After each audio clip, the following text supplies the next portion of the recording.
All right, so I think this is recording. Let's take a look at these two problems.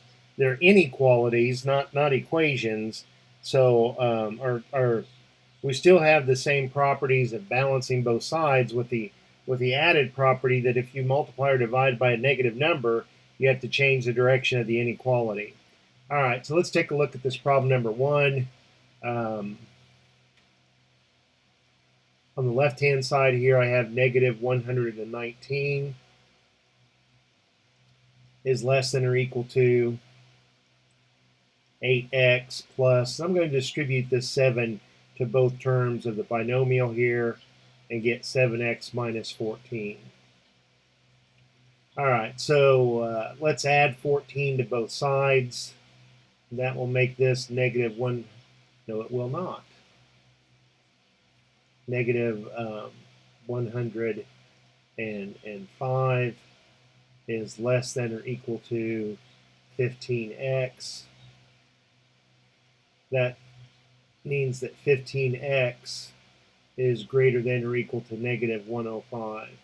So notice that the arrow is pointing towards the negative 105, and it's still pointing towards the negative 105. If there's two people, and we say that I am taller than this student, or this student is shorter than Unsinger, it's logically equivalent. To say negative 105 is less than or equal to this expression is the same thing as saying that expression is greater than or equal to the negative 105. So let's divide both sides by a positive 15. I do not have to change the direction of the inequality, and I do not have a calculator to display online like I do at school, and I can't see.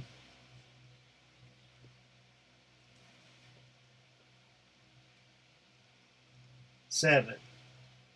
Um, yeah, that I should have just been able to look at that and see. Sorry about that. All right, now notice in the directions it says to express our answer in interval notation. What x greater than or equal to negative 7 means, if I sketch a number line real quick to help me, here's negative 8, negative 7, negative 6, and I know that this negative 7 is a point of interest.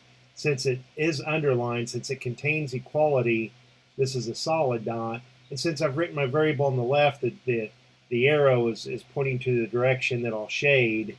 So these are all of the values on the real number line that are greater than or equal to negative 7. We can't list them all because there's infinitely many numbers, but we can describe them in an interval notation. Since it's a solid dot, we have a bracket, and we start negative 7. And since the arrow is shaded, that's indicating that it's going out to positive infinity. At your positive infinity or negative infinity will always have a parenthesis and never a bracket, because that's truly not a number. That's just kind of an abstract concept. There is no largest number on the number line. All right, so I hope that one helps. Let's take a look at this next one. Should be similar. We have negative 100 is greater than or equal to, let's distribute this negative 2 to both terms, and we have negative 2 plus 14x.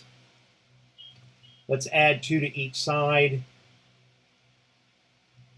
Be careful with, sign errors. And again, I'm going to write my variable on the left.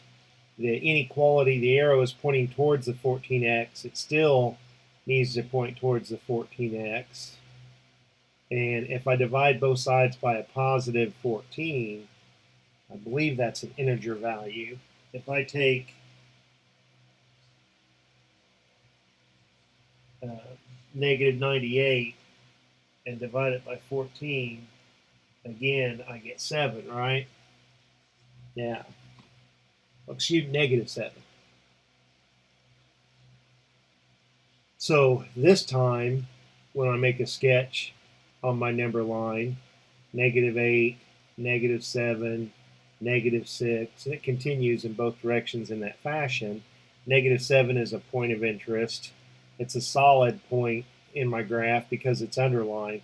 This time with the variable on the left, the arrow is pointing to the smaller number, and I shade in that direction. I shade to the left. So all of these numbers in the shaded region are all numbers that are less than or equal to -7. All the numbers in the shaded region satisfy the original inequality. You pick a number in that shaded region and plug it in, and I guarantee you that -100 will be greater than or equal to that number.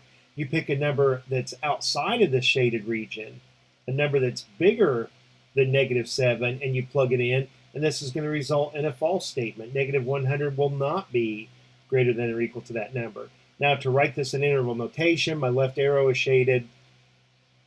That's -infinity going up to -7, and there's a bracket there. That's the interval notation.